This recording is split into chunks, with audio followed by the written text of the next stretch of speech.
Hey folks, all right, welcome to Farm Tour Tuesdays, December 20th, 2022.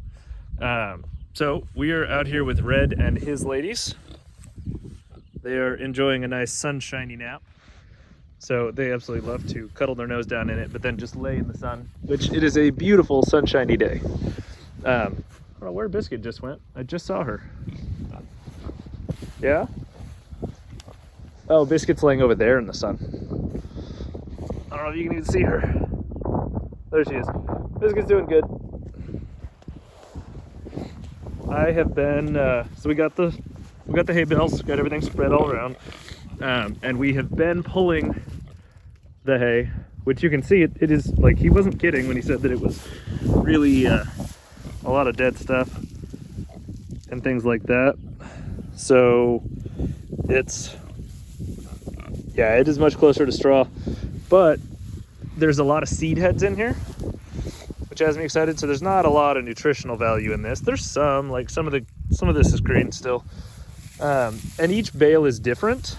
I'm noticing some are a lot nicer than others, but there are a lot of seed heads in here. So really what it is it's acting like I wanted to work as mulch for the most part and bedding for them. A little bit of feed quality, not much, but then it's also seeding my pasture where we're laying it down. So this is, I'll probably do a full video on this, on like why I like using this, but it's fantastic. The cost on this is like, so these were $50. That would be, at the cost I'm paying for straw bales right now, that would be 6 straw bales, and that was a 5x6 round bale. So that is drastically more material to mulch with and bed with than it would be if I bought it as individual bales. So I am pretty stoked about it, even just as that use. So all right, no real updates with these guys except that Red has been very active working to get the job done. I think he's got just about everyone. He's been pretty interested in Ginger, but poor Miss Ginger, yeah. Oh, she's gonna roll over. Yeah, he wants a nice belly rubs. Poor Miss Ginger actually injured her back leg, so she's kind of limping around on that back right leg. It's not bad. She still puts a decent amount of weight on it. I've checked over her hooves. There's nothing wrong with the hoof. There's no visible injury. If I poke and prod over the whole thing, there's no one spot that makes her, kind of wince or anything. So I think she's just pulled a muscle. So we're gonna keep an eye on her. And just see if there's any continuing issues. But for now, she seems to be behaving fine. But kind of sucks for her to have to go into the cold dealing with any slight annoyance like that. But everybody else out here is doing great. We're gonna hop over and head on to the next batch of pigs. All right, we're with the piglets now. If you can't tell, we're going in reverse order of what we did last week, starting at the other end of the farm. This little gal is just the friendliest. Oh, okay, maybe not. Scared you, sorry. But she's the first one to come up to me every time I come in here. So they're all doing good. I still haven't castrated his little butt. No, not him. Over there. There he is. I still need to castrate him. But again, I just felt bad because it's supposed to be like -10 on Thursday. And yeah. And now it's a little, everybody just finished eating, so their bellies are all really, really bloated. You can't tell that. But yeah. So now he's got like, that foot is kind of a little more swole now this week that his mom had stepped on. So I'm not sure. You can see he's lifting it up. Maybe you can see that. It's hard to tell what you guys can see on the camera or not. So I don't know. We'll get him castrated. I just keep feeling bad with the weather taking turns, but I'm gonna need to just go ahead and get it done before he gets really any bigger. He still gets around fine. He's okay. He's just, again, because of that, like, because I can't tell what that's gonna look like in there, I'm not willing to sell him as a feeder. And to be frank, I think that I'm not gonna sell, and unless somebody just reaches out and says they want some feeder barrows this winter here, I'm not going to sell. There's one of the skinny coony ones we were talking about. And here she is, back to being friendly. Look at this, scratching all over me. But if I reach for you, you run away, weirdo. Yeah, so unless somebody reaches out to me and says, hey, I want some feeder barrows this winter, I'm just going to feed out all of them. That gives us 9 to feed out. And I really, between feeder barrows and feeder gilts, I really hope, because there's 10 in here total, the one being the one I'm keeping, that fellow right there. I'm really hoping that I don't regret that, and that pork sales pick up, because I'm going to need pork sales to pick up for me to feed out another 9 this year, in addition to the other 5 that we have, plus the other 6. So there's a lot of pigs still to go to the processor, and I'm adding 9 more on top of that. So fingers crossed that sales pick up. All right, that is the piglets. They have got tons of bedding. You can see the height difference there. So they've got tons of bedding to lead them into the coming cold. All right, guys, say goodbye. So we're back with Toast. Toast is still in here. He actually got to wander around the front yard some today. Didn't you, Mr. Toast? Because I tried taking him over to the side yard, and he got distracted and stared at the everybody else out in the field, wanting to go join them instead of following me over to the side yard. So I had just left his gate open, and he just finally got bored and turned and walked back up here. So he's still in here.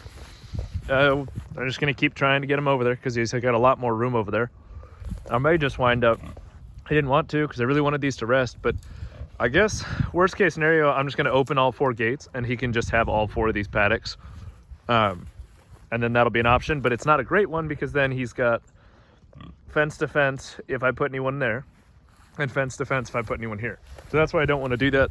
That's why I really want him to go over to the quarantine yard, because then it's way over there on the other side of the pool, you know, other side of the house. So fingers crossed I can get him. He just keeps getting distracted.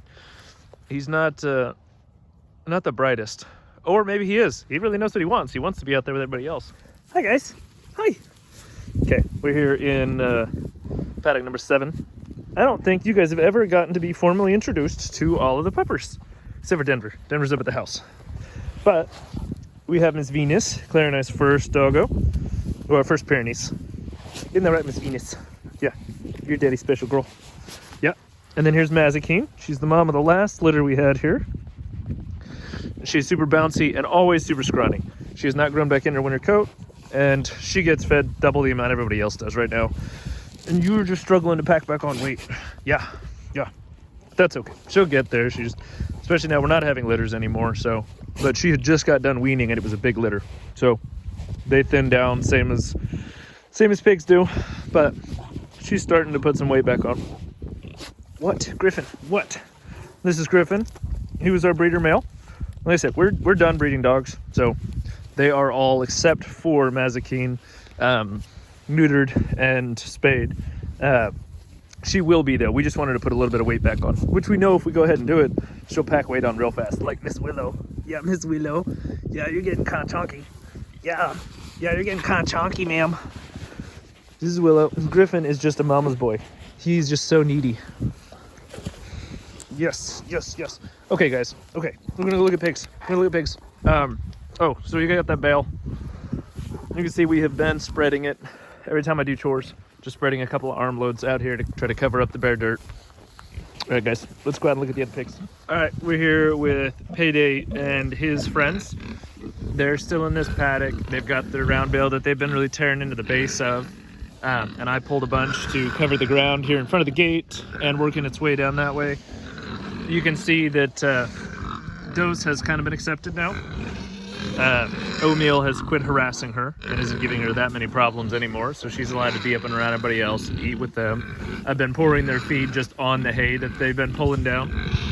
So I think maybe we've got a couple of feeders in heat because they are just staying at this gate, and he has